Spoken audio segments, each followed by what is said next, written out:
Hi there, welcome to my YouTube channel. This is Tina from tinaheals.com, and this video is about an Aries ascendant, Taurus ascendant, Aries moon, and Taurus sun. Okay, so the ascendant is the degree of the zodiac rising on the eastern side of the horizon at the moment of your birth, and the sign upon which it falls is your rising sign. And this is sort of like the interface that you have with the world, your physical body, your gestures, how you look, your health, the way people perceive you. And the ascendant is essentially the first point of touch that your soul makes with the 3D world. And one must master the karma of the ascendant for soul evolution. Okay, and the ascendant is really like a sort of a framework through which you function as a human being. Okay, and you have your ascendant degree, or your rising is in Taurus, which is fixed, earth, nocturnal, womb energy. It is hard and cold, right?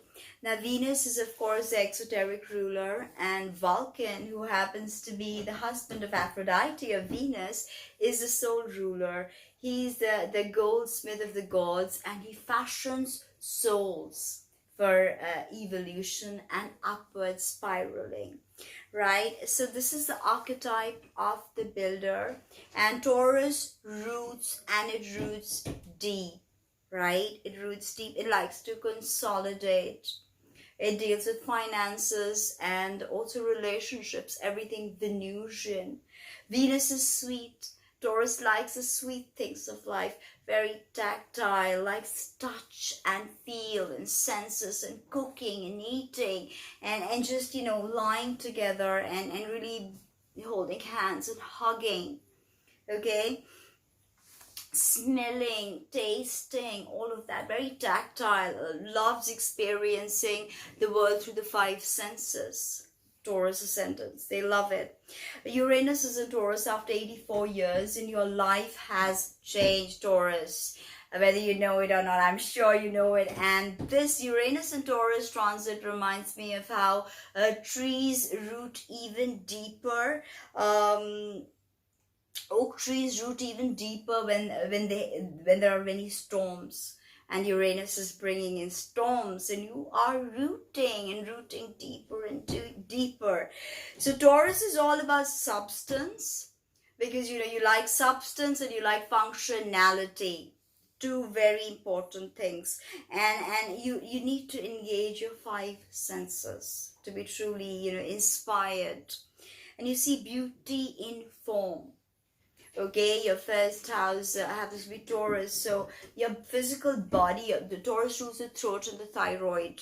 So any kind of problems to your ascendant ruler, who happens to be Venus, if your Venus is afflicted or in the 6th house or in the 12th house, or has a Saturn or Mars conjunct, it could be problematic. Okay, it could be very problematic. But you like food, and losing weight can be a problem sometimes, but you even if you are big, you are beautiful. BBW, big beautiful women, that's this very Taurian. Okay, Cancer and Taurus, very food centric, right? Very food centric.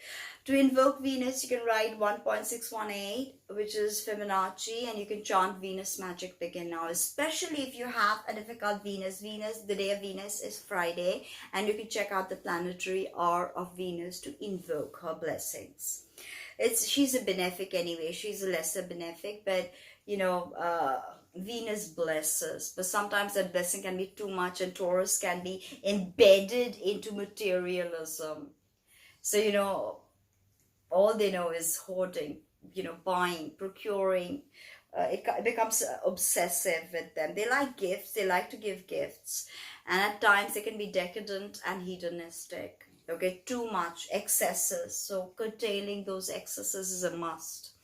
Can be very temperamental, can be very stubborn. Okay, very, very stubborn. The bull, fixed, very stubborn, earth, immovable. That could be the energy of Taurus. Sometimes it's very good, but oftentimes it can be destructive. Okay, don't move from a relationship even though it is falling apart. They want to control and be in a committed relationship. Okay, and sometimes Taurian women, they like to be the damsel in distress, and even for the Taurian man, this damsel in distress trope is very functions very well. They like to rescue, and then they control, and they like to, you know, help you root. That's something about Taurus. They like to help you root. Very nurturing energy, fertile, fecund, night, womb energy. I told you that. Connected to the Muladhara chakra, the base chakra, red. And also the Sephiroth that it is connected to is Malkuth, which happens to be the 10th Sephiroth connected to the manifested world. Right?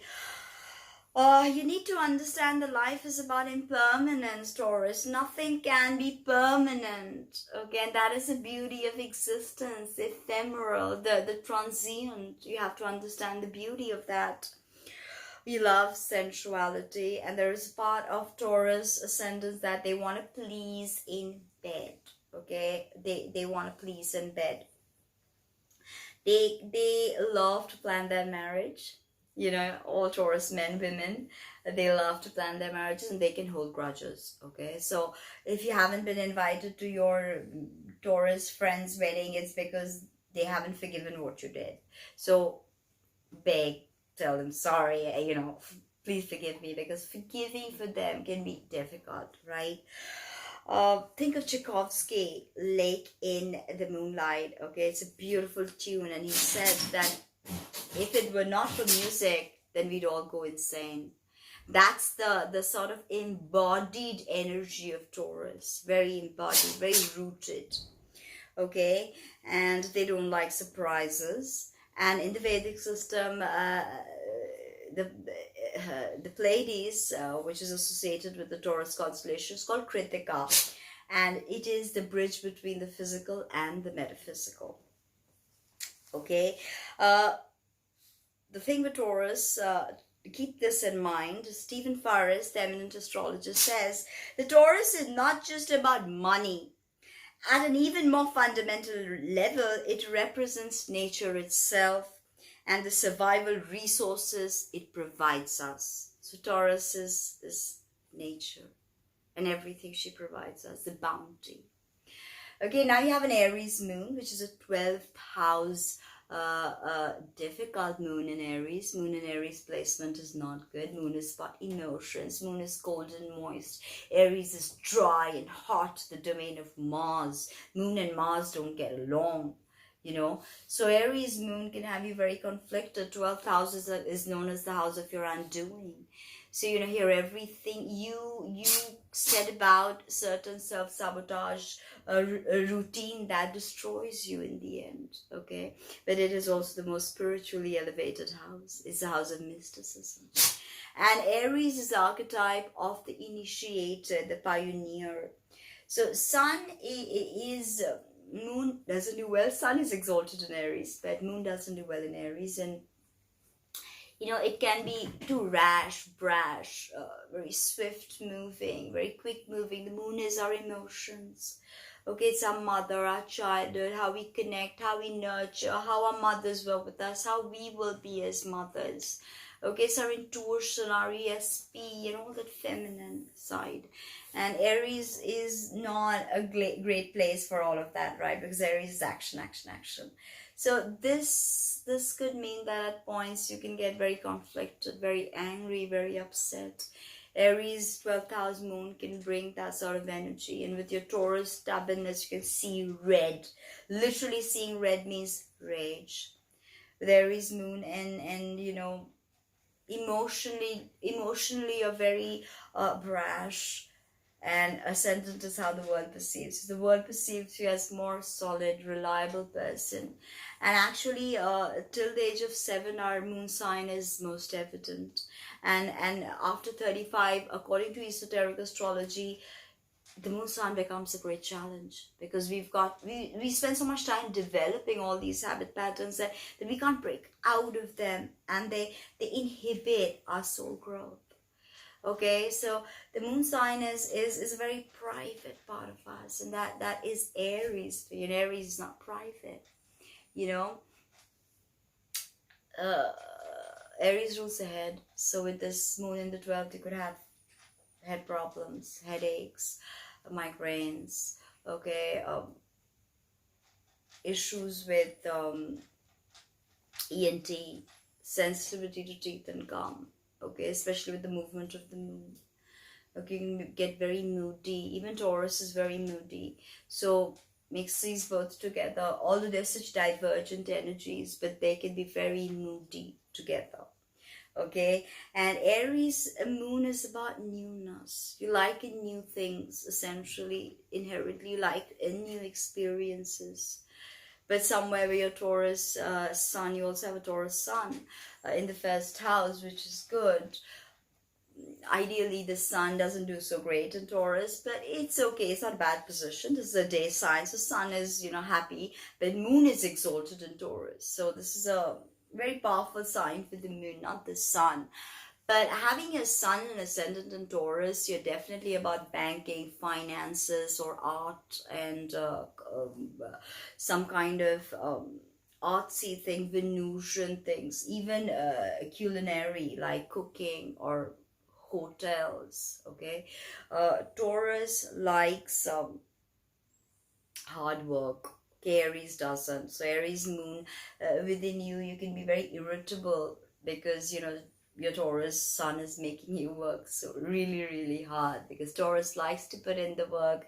It's about endurance. It's about putting in those hours and getting the reward back. It's got that fixity, you know, like that fixed quality that is very needed to find balance with this really brash and somewhat chaotic Aries moon. Okay, because Aries moon can also mean you fight without any reason. Okay, people can sometimes fight with you. A moon is also, as I said, your mother and other women in your life.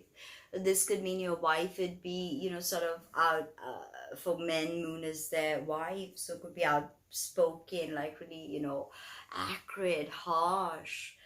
As Aries is new, Aries is also selfish because it's the infant of the zodiac. So it, you know, it's just about me. So there, the balance has to be achieved with this, right? And your Taurus sun is the father, how you shine in the world, how you how you're a leader, your soul karma. So you are definitely here to figure out the beauty of form, all form, but not to get too stuck in it. Remember that Taurus is about the opening of the third eye. Okay, when the third eye of the bull awakens, the Aldebaran, the fixed star, is the eye of the bull. Okay, so this is definitely about embodying the higher spiritual vibes, and you're definitely very solid, very fixed, very beautiful, because, you know, Taurus is conventionally one of the most beautiful signs. You know, women, Taurian women are beautiful, even if they are, as I said, big. It doesn't matter. They're BBWs then, you know, even men.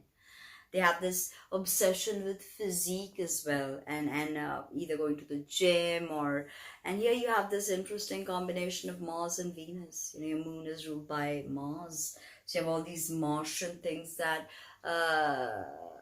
can be troubling you. Fire imbalance. You have to, of course, see where your Mars is, and, you know, what's going on in Cancer, because that's the house the moon rules. So a lot of that is going to come evident, but having a 12th house moon can be difficult. 12th house incarceration, intoxication. So, you know, you could be moving from one intoxicant to another. But hopefully you've rooted and you've grounded, because that's what your Taurus ascendant is asking you to do, and your Taurus sun saying root now. Hope you like that video as much as I like making it for you. My website, book a reading, comment, like, share. I can't do this without you. So please support me. Thank you.